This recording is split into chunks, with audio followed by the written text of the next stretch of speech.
15 मार्च पाप मोचनी एकादशी पर गाय को खिला दें एक चीज, 7 पुश्तें राज करेंगी। क्या आपने कभी एकांत में बैठकर यह सोचा है कि दिन रात अथक प्रयास करने के बाद भी आपके घर में धन क्यों नहीं टिकता? क्यों पीढ़ियों से एक ही तरह की दरिद्रता, एक ही तरह का संघर्ष आपके परिवार का पीछा कर रहा है? आप कमाते हैं, मेहनत करते हैं, लेकिन अचानक से कोई ऐसा खर्च आ जाता है, कोई ऐसी बीमारी आ जाती है जो आपकी सारी जमा पूंजी उड़ा ले जाती है। इसका रहस्य उन अदृश्य पापों और कर्मों के बंधनों में छिपा है जो अनजाने में हमारे पूर्वजों या हमने किए हैं। लेकिन 15 मार्च को आने वाली पाप मोचनी एकादशी एक ऐसा अत्यंत दुर्लभ संयोग लेकर आ रही है जो ब्रह्मांड के सारे समीकरण बदल सकती है। आज मैं आपको एक ऐसी रहस्यमयी वस्तु के बारे में बताने जा रहा हूं जिसे अगर आप 15 मार्च के दिन केवल एक बार सही विधि से गौ माता को खिला देते हैं तो आपकी 7 पुश्तें राज करेंगी। ये कोई साधारण बात नहीं है, ये वह अत्यंत गुप्त ज्ञान है जिसे सदियों से हमारे ऋषि मुनियों ने कुछ विशेष लोगों तक ही सीमित रखा था। इस विशेष वस्तु को तैयार करने की एक तांत्रिक और सात्विक विधि है जो मैं आपको विस्तार से आगे बताऊंगा। लेकिन उससे पहले ये समझना बहुत आवश्यक है कि आखिर 15 मार्च का ये दिन इतना रहस्यमयी और चमत्कारी क्यों है।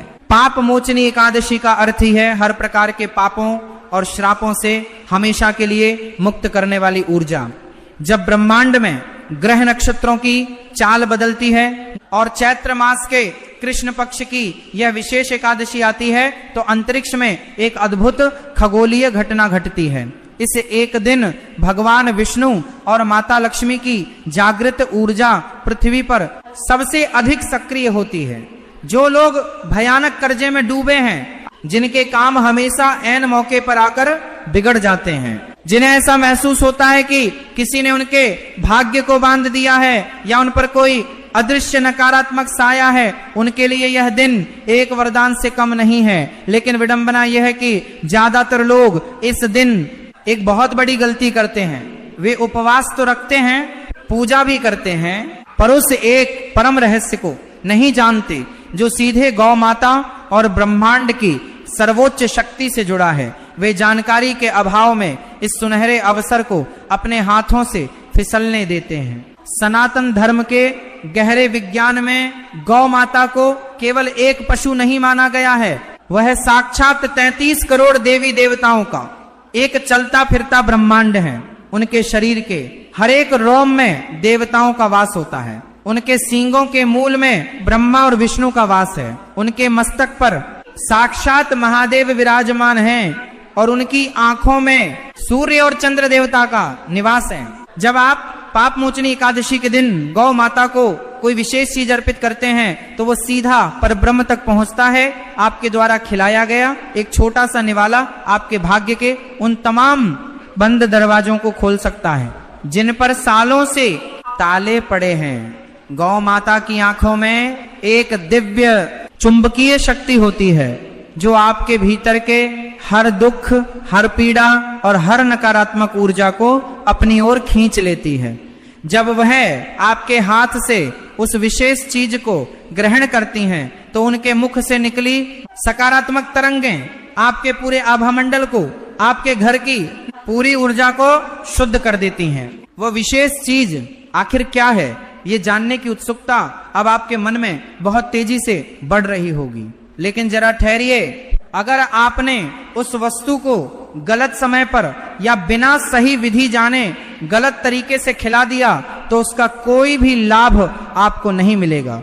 इसलिए उस गुप्त विधि की एक एक कड़ी को बहुत ही गहराई और एकाग्रता से समझना होगा।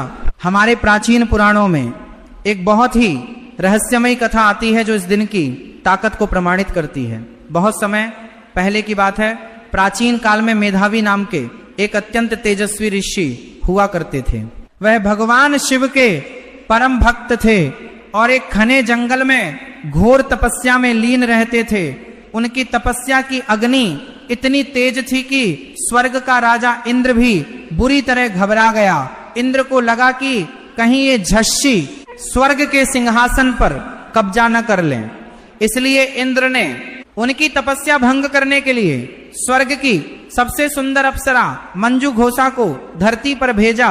मंजू घोषा ने अपने रूप, सौंदर्य और नृत्य से ऋषि का ध्यान पूरी तरह भटका दिया।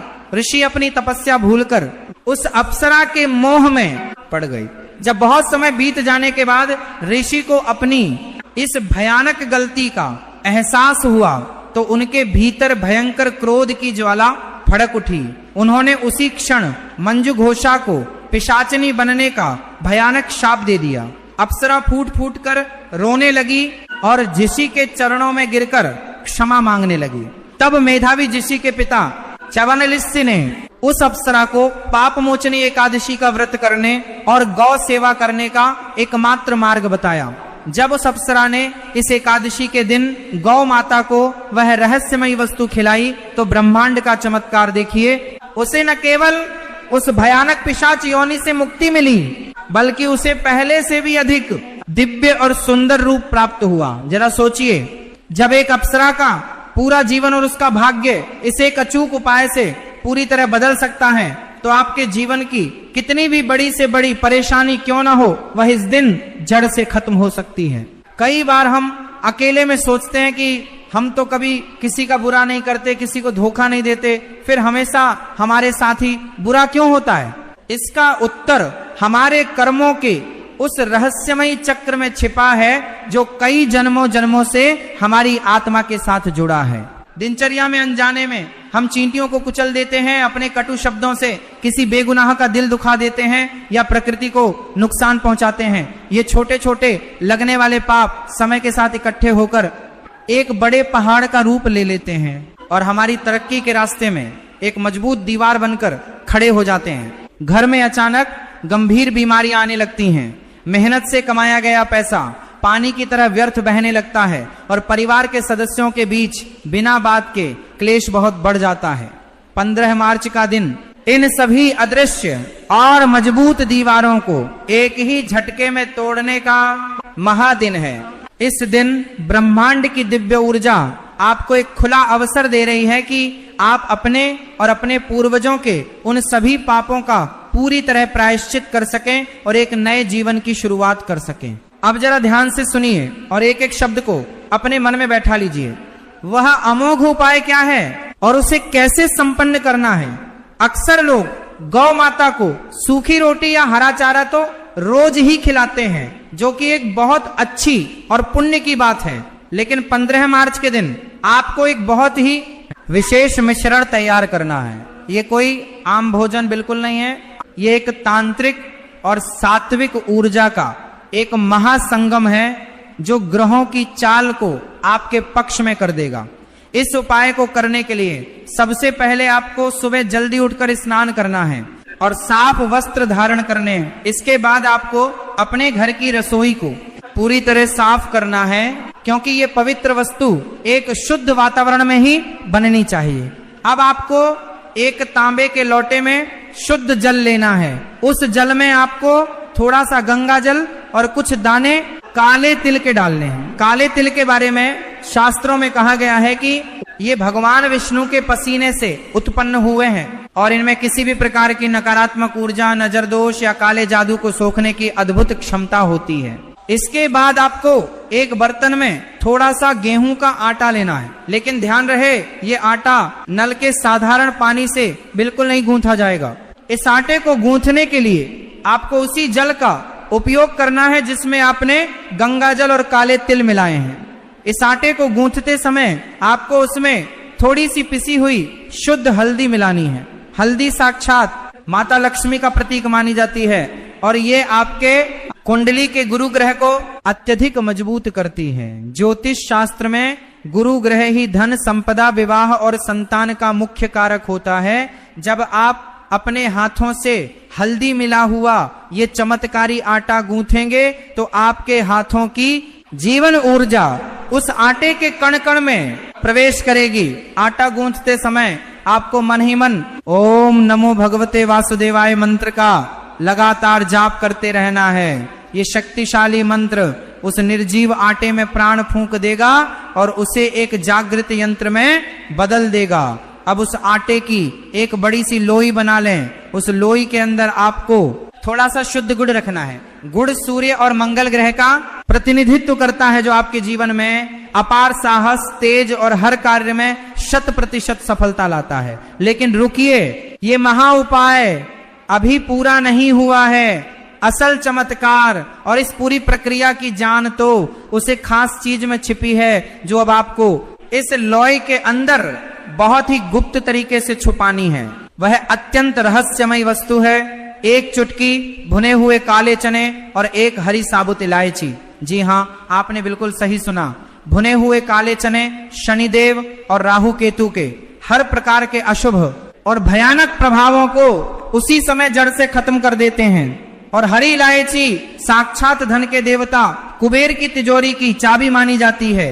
जब आप इस लोई के अंदर गुड़, काले चने और इलायची रखकर उसे अच्छी तरह बंद कर देंगे तो यह मात्र एक साधारण आटे की लोई नहीं रहेगी, बल्कि ये आपके सोए हुए सौभाग्य को जगाने का एक महाशक्तिशाली यंत्र बन जाएगा। इस सिद्ध लोई को तैयार करने के बाद इसे अपने दोनों हाथों की हथेलियों के बीच रखें और आंखें बंद करके इसे अपने माथे से लगाएं। उस समय अपनी उस सबसे बड़ी परेशानी या अपनी उस सबसे बड़ी इच्छा को अपने मन में पूरी गहराई से सोचें, जो आपको रातों को सोने नहीं देती। चाहे वह लाखों का कर्ज उतारने का बोझ हो, नौकरी न मिलने की समस्या हो, व्यापार में हो रहा घाटा हो या घर का कोई रुका हुआ मांगलिक कार्य हो। पूरी श्रद्धा और विश्वास के साथ भगवान श्री हरि विष्णु से प्रार्थना करें कि हे सृष्टि के पालनहार प्रभु, मेरे और मेरे पूर्वजों के इस जन्म और पिछले जन्मों के सभी पापों का तत्काल नाश करें और हमारे जीवन में सुख, समृद्धि और अपार धन का प्रकाश लाएं। अब इस मंत्र सिद्ध लोई को एक साफ पात्र में रखकर आपको अपने घर से बाहर निकलना है। इस बात का विशेष ध्यान रहे कि यह पवित्र काम आपको सुबह सूर्योदय के बाद और दोपहर होने से पहले ही संपन्न कर लेना है। घर से बाहर निकलकर एक ऐसी गौ माता की तलाश करें जो स्वभाव से बहुत शांत हो। यदि आपको सफेद या लाल रंग की गौ माता मिल जाए तो ये सोने पे सुहागा होगा, लेकिन अगर वे न मिले तो परेशान न हो, कोई भी गौ माता चलेगी, क्योंकि हर गौ माता के भीतर ईश्वर का ही वास होता है। जब आप गौ माता के समीप पहुंचें तो सबसे पहले पूरे सम्मान के साथ उनके खुरों यानी उनके पैरों की पवित्र धूल को अपनी उंगलियों से उठाकर अपने मस्तक पर लगाएं। इसे शास्त्रों में गौरज कहा जाता है और इसे धरती के किसी भी तीर्थ के पवित्र जल से लाखों गुना ज्यादा फलदायी और शक्तिशाली माना गया है। ऐसा करते ही आपके मस्तक की बिगड़ी हुई लकीरें उसी क्षण बदलनी शुरू हो जाती हैं। फिर उस चमत्कारी लोई को अपने दाहिने हाथ से गौ माता को बहुत ही प्रेम और आदर के साथ खिलाएं। जब गौ माता उस लोई को अपने मुख में चबा रही हो तो उनके मुख से निकलने वाली उस अद्भुत ध्वनि को बहुत ध्यान से सुने और उसे अपनी आत्मा में महसूस करें। उस समय गौ माता की बड़ी बड़ी आंखों में सीधे देखें। आप पाएंगे कि एक अजीब सी, एक बहुत ही गहरी शांति आपके भीतर उतर रही है, मानो आपके मन का सारा बोझ एकदम से हल्का हो गया हो।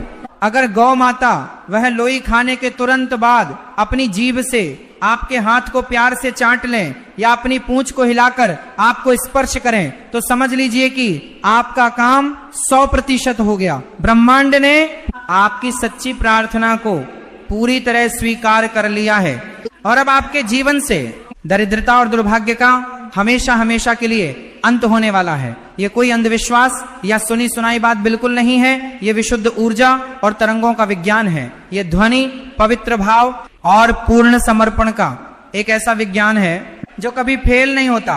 आपके हाथ से दी गई वो वस्तु जब गौ माता के उदर में जाएगी तो वहां विराजमान 33 करोड़ देवी देवता आपको एक साथ अपना आशीर्वाद देंगे। इस पूरी रहस्यमयी प्रक्रिया में आपको एक बात का सबसे ज्यादा और विशेष ध्यान रखना है। आपके मन के किसी भी कोने में रत्ती भर भी संदेह या शक बिल्कुल नहीं होना चाहिए। ब्रह्मांड का और आकर्षण के नियम का एक बहुत सीधा सा उसूल है, जिस चीज पर आप संदेह करते हैं वह चीज आपसे मीलों दूर चली जाती है। जब आप घर से निकलकर इस उपाय को कर रहे हो तो रास्ते में किसी से भी कोई फालतू बात न करें। आपका मौन रहना इस समय बहुत ज्यादा जरूरी है।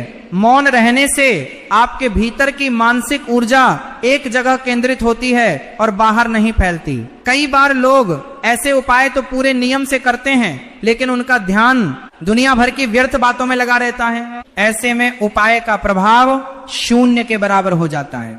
15 मार्च का ये अद्भुत और दिव्य दिन आपको जीवन में बार बार नहीं मिलेगा।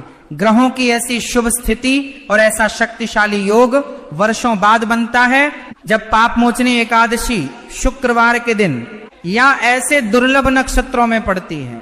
इसलिए अपने आलस्य को त्यागें और इस सुनहरे मौके को अपने हाथ से बिल्कुल न जाने दें। जब हम ये कहते हैं कि इस उपाय को करने से आपकी 7 पुश्तें राज करेंगी, तो इसका सीधा सा और गहरा अर्थ यह है कि आप अपने पीछे एक ऐसा मजबूत कर्म और भाग्य का बैंक बैलेंस छोड़कर जाएंगे जिसका सीधा लाभ आपके बच्चों और भविष्य में उनके बच्चों को भी बिना किसी रुकावट के मिलेगा। सनातन धर्म में पैतृक कर्म का और पूर्वजों के आशीर्वाद का बहुत अधिक महत्व बताया गया है। अगर आज आप इस एकादशी के पावन अवसर पर अपनी आत्मा को शुद्ध कर लेते हैं और गौ माता के माध्यम से सीधे देवी देवताओं को प्रसन्न कर लेते हैं, तो आपके परिवार का आध्यात्मिक डीएनए तक बदल सकता है। आपके घर के वातावरण में एक ऐसी नई और शक्तिशाली ऊर्जा का संचार होगा जो आने वाली हर पीढ़ी को सफलता के सर्वोच्च शिखर पर ले जाएगी। आपके घर में जो भी धन आएगा वह न केवल रुकेगा बल्कि दिन दूनी रात चौगुनी गति से फलेगा और बढ़ेगा। बीमारियों और कोर्ट कचहरी पर होने वाला आपका सारा अनावश्यक खर्च हमेशा के लिए बंद हो जाएगा। आपके जो भी गुप्त शत्रु हैं, जो कल तक आपके खिलाफ कोई ना कोई साजिश रच रहे थे, वे अपने आप शांत हो जाएंगे या आपके जीवन से हमेशा के लिए दूर चले जाएंगे। अगर आप अपने आसपास ध्यान दें तो आप पाएंगे कि प्रकृति हमें लगातार कुछ न कुछ संकेत देती रहती है। कभी अचानक से आपके ऊपर छिपकली का गिरना, कभी रसोई में बार बार दूध का उबलकर बर्तन से बाहर गिर जाना, कभी घर के कोनों में अचानक बहुत सारे काले कीड़ों का निकल आना। ये सब कोई मामूली घटनाएं नहीं है, बल्कि ये स्पष्ट संकेत हैं कि आपके घर की ऊर्जा का संतुलन पूरी तरह से बिगड़ चुका है। पाप मोचनी एकादशी उस पूरी बिगड़ी हुई ऊर्जा को केवल एक ही झटके में फिर से संतुलित करने का एक महाप्रयोग है। बहुत से लोग ये भी गौ माता को गुड़ लगी मीठी रोटी खिलाना बेहद शुभ माना गया है। खिलाते समय केवल यह भाव रखें कि आपके काम में स्थिरता आए और सारे पाप नष्ट हो जाएं। साथ ही स्नान के साथ साथ पाप मोचनी एकादशी पर दान का विशेष महत्व बताया गया है। 15 मार्च को किया गया दान अक्षय फल प्रदान करेगा। अन्नदान, वस्त्रदान, तिलदान, गौ सेवा, निर्धनों की सहायता, यह सभी कार्य करोड़ों जन्मों के पापों को नष्ट करने की सामर्थ्य रखते हैं, लेकिन दान अहंकार से मुक्त होना चाहिए। जब मनुष्य व्रत करता है तभी वह अपने भीतर झांक पाता है। भगवान श्री हरि विष्णु का स्मरण इस दिन अत्यंत पुण्यकारी है। यदि कोई 15 मार्च को व्रत रखकर केवल भगवान का स्मरण भी कर ले तो उसे अक्षय पुण्य मिलता है। माघ और चैत्र मास की एकादशियों पर किए गए पुण्य से पितर भी अत्यंत प्रसन्न होते हैं। जो व्यक्ति इस दिन पितरों के लिए जल, तिल और श्रद्धा से तर्पण करता है, उसके जीवन से पितृदोष की बाधाएं समाप्त होने लगती हैं। व्रत का उद्देश्य केवल भूखा रहना नहीं है, बल्कि विचारों की शुद्धता है। फलाहार में सेब, अनार, दूध, दही, मट्ठा और मखाने या साबूदाने से बनी हल्की खीर ग्रहण की जा सकती है। इसी दिन अन्न का सेवन पूरी तरह वर्जित बताया गया है। गेहूं, चावल, दालें नहीं खानी चाहिए। प्याज, लहसुन, तामसिक और भारी भोजन से दूर रहना आवश्यक है। मांस, मदिरा पूर्णतः त्याज्य है। बाहर का बना हुआ भोजन भी वर्जित है। 15 मार्च 2026 की पाप मोचनी एकादशी पर कम खाना, शुद्ध खाना और संयम ही सच्ची साधना है। पर यदि आप शारीरिक रूप से बीमार हैं या पूर्ण व्रत करने में असमर्थ हैं, तो आप सेंधा नमक में बना बिना लहसुन प्याज का सात्विक भोजन ग्रहण कर सकते हैं। बस मन में प्रभु का ध्यान रखें, यही इस महान एकादशी की सबसे बड़ी महिमा है। पापमोचनी एकादशी के दिन तुलसी के साथ किए गए उपाय अत्यंत प्रभावशाली माने जाते हैं और कहा जाता है कि इन उपायों से व्यक्ति के जीवन में जमा हुए पापों का क्षय होता है तथा जीवन में सुख, शांति और समृद्धि का मार्ग खुलने लगता है। पापमोचनी एकादशी की सुबह ब्रह्म मुहूर्त में उठकर स्नान करने के बाद सबसे पहले भगवान विष्णु का स्मरण करना चाहिए और फिर तुलसी के पौधे के पास जाकर शुद्ध मन से जल अर्पित करना चाहिए। जल अर्पित करते समय मन में भगवान विष्णु का ध्यान करना चाहिए और यह भावना रखनी चाहिए कि आपके जीवन में जो भी पाप, दुख या बाधाएं हैं वे भगवान की कृपा से समाप्त हो जाएं। माना जाता है कि पापमोचनी एकादशी के दिन तुलसी को अर्पित किया गया जल अत्यंत पुण्यदायी होता है और इससे व्यक्ति के जीवन में आध्यात्मिक शुद्धि आती है। इस दिन तुलसी के पास दीपक जलाना भी अत्यंत महत्वपूर्ण माना गया है। विशेष रूप से शाम के समय तुलसी के सामने घी का दीपक जलाकर भगवान विष्णु का स्मरण करना चाहिए। शास्त्रों में बताया गया है कि पापमोचनी एकादशी की संध्या में तुलसी के पास दीपक जलाने से घर की नकारात्मक ऊर्जा समाप्त होती है और भगवान विष्णु तथा माता लक्ष्मी की कृपा प्राप्त होती है। ऐसा करने से व्यक्ति के जीवन में आर्थिक समस्याएं धीरे धीरे समाप्त होने लगती हैं और घर में सुख समृद्धि का वातावरण बनने लगता है। पापमोचनी एकादशी के दिन तुलसी की पूजा करते समय भगवान विष्णु को तुलसी दल अर्पित करना भी अत्यंत शुभ माना गया है। मान्यता है कि भगवान विष्णु को तुलसी अत्यंत प्रिय है और तुलसी के बिना उनकी पूजा अधूरी मानी जाती है। इसलिए इस दिन भगवान विष्णु के चरणों में तुलसी अर्पित करके सच्चे मन से प्रार्थना करने से मनुष्य को अपने जीवन के अनेक पापों से मुक्ति मिलने लगती है और उसका मन धीरे धीरे शुद्ध और शांत होने लगता है। इस दिन तुलसी के पास बैठकर भगवान विष्णु के नाम का जप करना भी एक अत्यंत प्रभावी उपाय माना गया है।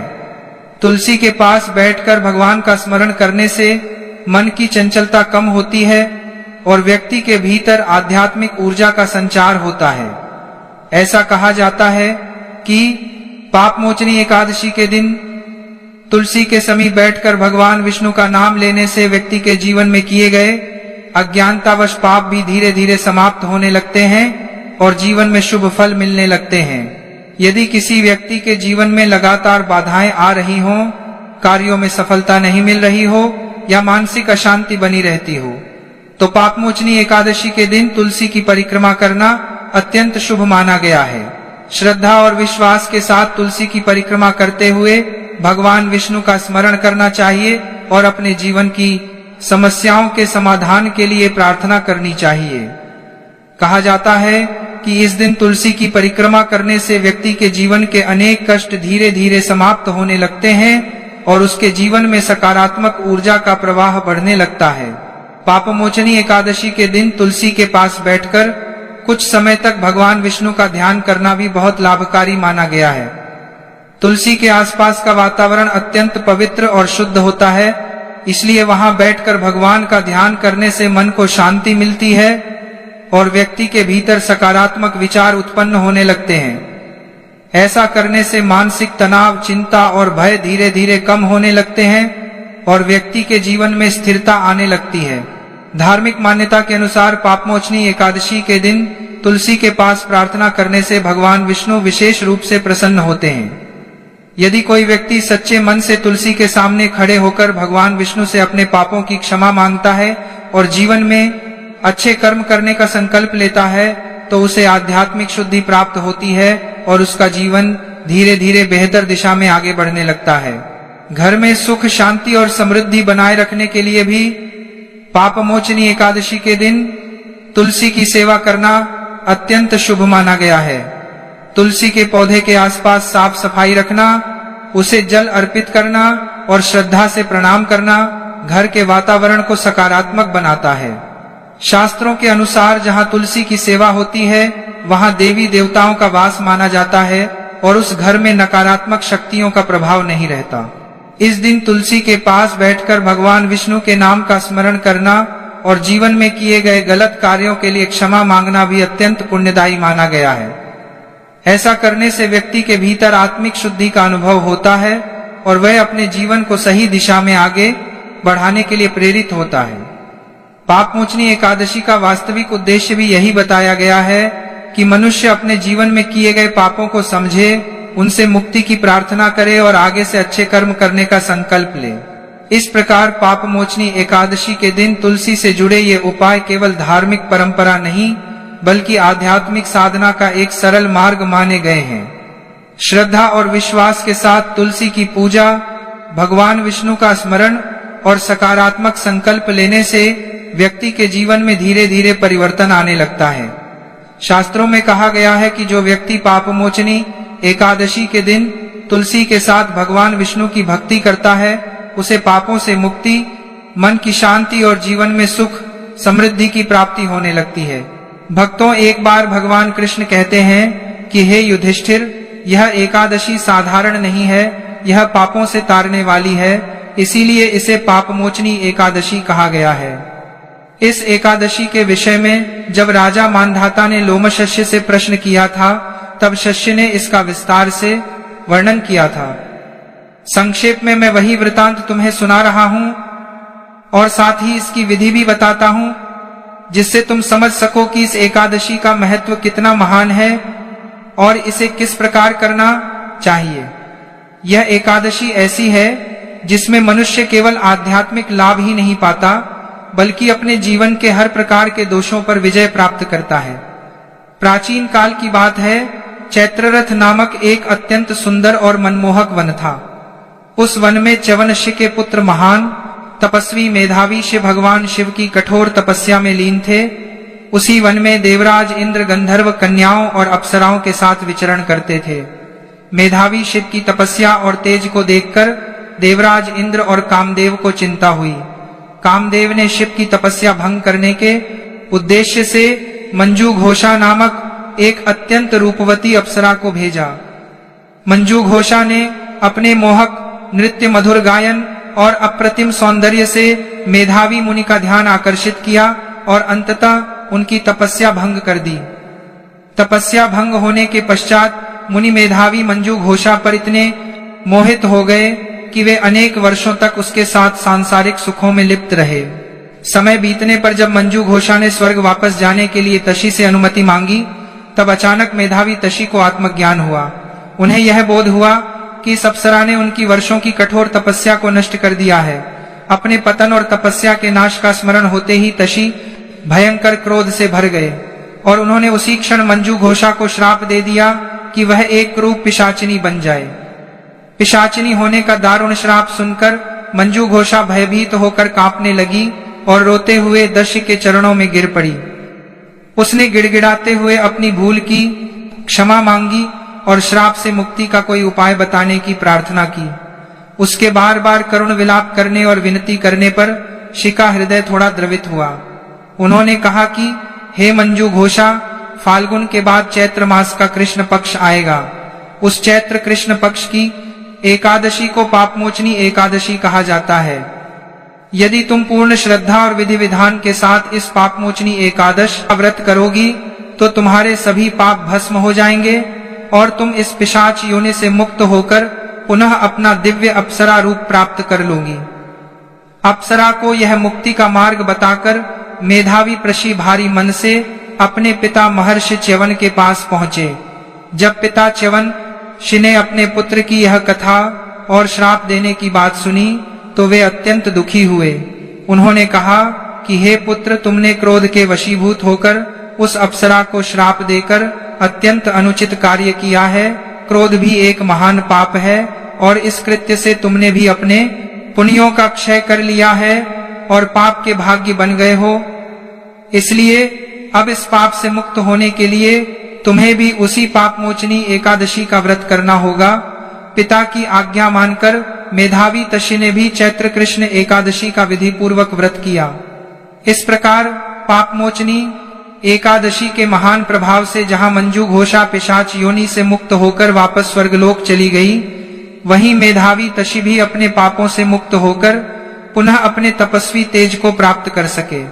जो भी मनुष्य इस विधि से इस व्रत को करता है, उसके जीवन की सभी कठिनाइयां समाप्त हो जाती हैं। उसे धन लाभ होता है, कार्यों में सफलता मिलती है, पापों पर विजय मिलती है और अंततः उसे भगवान नारायण का परम धाम प्राप्त होता है। भगवान आगे कहते हैं कि हे युधिष्ठिर, यह एकादशी केवल पाप मिटाने वाली नहीं है, बल्कि यह जीवन के हर क्षेत्र में सफलता प्रदान करने वाली है। जो व्यक्ति निर्धन है, यदि वह इस एकादशी का व्रत श्रद्धा से करता है तो उसकी दरिद्रता दूर हो जाती है। जो रोगी है उसे आरोग्य की प्राप्ति होती है। जो विद्यार्थी है उसे विद्या में सफलता मिलती है। जो व्यापारी है उसके व्यापार में वृद्धि होती है। इस एकादशी का नाम लेते ही मनुष्य के भीतर सकारात्मक ऊर्जा का संचार होता है। इसका स्मरण करने मात्र से पापों का नाश होता है।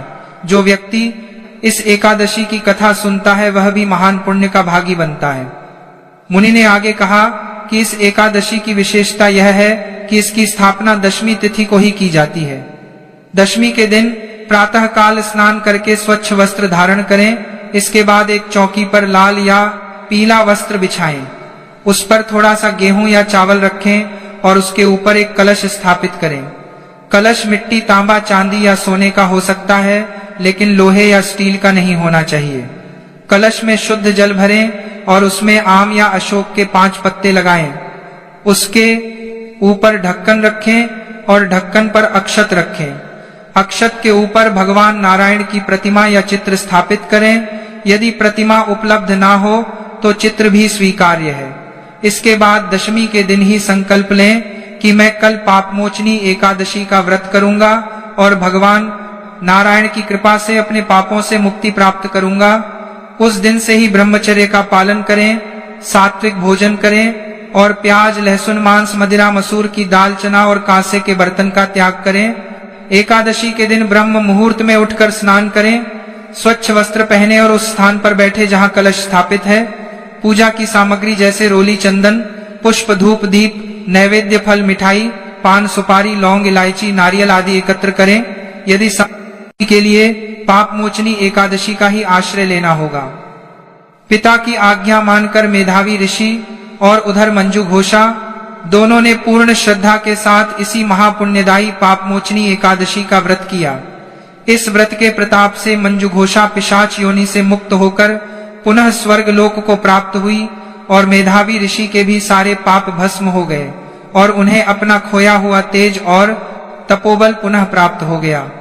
इसी प्रकार हमारे शास्त्रों में गौ माता की महिमा और पापमोचनी एकादशी के संयोग की एक और अत्यंत प्रभावशाली कथा आती है जो इस व्रत के महत्व को और भी गहरा कर देती है। कहते हैं, एक बार एक अत्यंत निर्धन और अनजाने में कई गंभीर पाप कर चुकी एक वृद्धा थी। उसका जीवन कष्टों से भरा था और उसे लगता था कि उसके पापों का प्रायश्चित कभी नहीं हो सकता। वह हर समय पश्चाताप की अग्नि में जलती रहती थी और उसे अपनी मृत्यु के बाद नरक जाने का भय सताता रहता था। एक दिन संयोगवश पापमोचनी एकादशी के दिन वह वृद्धा भूख से व्याकुल होकर भटक रही थी। उसके पास देने के लिए कुछ नहीं था, लेकिन उसके मन में अपने पापों के लिए गहरा पश्चाताप था। तभी उसे एक ज्ञानी महात्मा मिले। महात्मा ने उस वृद्धा के मन की व्यथा को समझ लिया और उसे एक गुप्त उपाय बताया। महात्मा ने कहा कि तुम आज पापमोचनी एकादशी के पावन अवसर पर बिना किसी को बताए चुपचाप एक मुट्ठी भर जौ का आटा सत्तू लो और उसमें थोड़ा सा गुड़ मिलाकर एक सादी रोटी या पिंड जैसा बना लो और जो भी पहली गौ माता तुम्हें दिखे उसे पूरी श्रद्धा और अपने पापों के क्षमा की प्रार्थना के साथ खिला दो। उस वृद्धा ने महात्मा की बात पर पूर्ण विश्वास किया और ठीक वैसा ही किया। उसने चुपचाप वह जौ और गुड़ से बनी चीज तैयार की और उसे लेकर गौ माता की खोज में निकल पड़ी। जैसे ही उसे पहली गौ माता दिखी, उसने अत्यंत दीन भाव से और अपने मन में अपने सारे ज्ञात अज्ञात पापों के लिए क्षमा मांगते हुए वह चीज गौ माता को अर्पित कर दी। गौ माता ने जैसे ही उस वृद्धा के हाथ से वह चीज ग्रहण की, उसी क्षण उस वृद्धा के चेहरे पर एक दिव्य चमक आ गई और उसे अपने भीतर एक असीम शांति महसूस हुई। कहते हैं, उस एक छोटी सी गुप्त क्रिया और गौ माता की प्रसन्नता के प्रताप से उस महिला के जन्मों के संचित पाप उसी क्षण नष्ट हो गए और उसका मन पूरी तरह से शुद्ध हो गया। उसे मृत्यु के भय से मुक्ति मिली और वह अंत में वैकुंठ लोक को प्राप्त हुई। इस कथा से यह सिद्ध होता है कि कि पापमोचनी एकादशी बड़े से बड़े पाप को धोने वाला दिव्य स्नान है और इस दिन गौ सेवा का फल अक्षय और तत्काल फल देने वाला होता है। तो चलिए भक्तों, जानते हैं बिना देर किए उन विशेष उपायों के बारे में जो 15 मार्च 2026 के दिन आपके भाग्य को बदल देंगे। 15 मार्च की सुबह ब्रह्म मुहूर्त में उठना चाहिए। सूरज निकलने से पहले उठकर भगवान श्री हरि का स्मरण करें। पापमोचनी एकादशी के दिन यदि आप गौ माता को सादा भोजन, हरा चारा या विशेषकर गुड़ और चने की दाल चुपचाप खिला देते हैं तो शास्त्रों में बताया गया है कि जीवन में चल रही धन संबंधी रुकावटें और बीमारियां धीरे धीरे शांत होने लगती हैं। जिन लोगों को लंबे समय से कमजोरी, थकान या कर्ज की समस्या है, उनके लिए यह उपाय अत्यंत चमत्कारी है। गौ माता को यह खिलाते समय मन शांत रखें और किसी से बातचीत ना करें। इसके साथ ही इस दिन अपने घर के आंगन में लगे तुलसी के पौधे के समक्ष घी का दीपक अवश्य प्रज्वलित करें। ध्यान रहे, एकादशी के दिन तुलसी दल नहीं तोड़ा जाता, इसलिए 15 मार्च की पूजा के लिए पत्ते एक दिन पहले ही तोड़ कर रख लें। तुलसी माता के समक्ष बैठकर ओम नमो भगवते वासुदेवाय मंत्र का मानसिक जप करें। यदि आप नौकरी या काम में सफलता चाहते हैं, व्यापार की रुकावटें दूर करना चाहते हैं, तो भगवान विष्णु को पीले फलों का भोग लगाकर वह फल किसी गौ माता को खिला दें। विवाह में आ रही अड़चनों को दूर करने के लिए भी गौ माता को गुड़ लगी मीठी रोटी खिलाना बेहद शुभ माना गया है। खिलाते समय केवल यह भाव रखें कि आपके काम में स्थिरता आए और सारे पाप नष्ट हो जाएं। साथ ही स्नान के साथ साथ पापमोचनी एकादशी पर दान का विशेष महत्व बताया गया है। 15 मार्च को किया गया दान अक्षय फल प्रदान करेगा।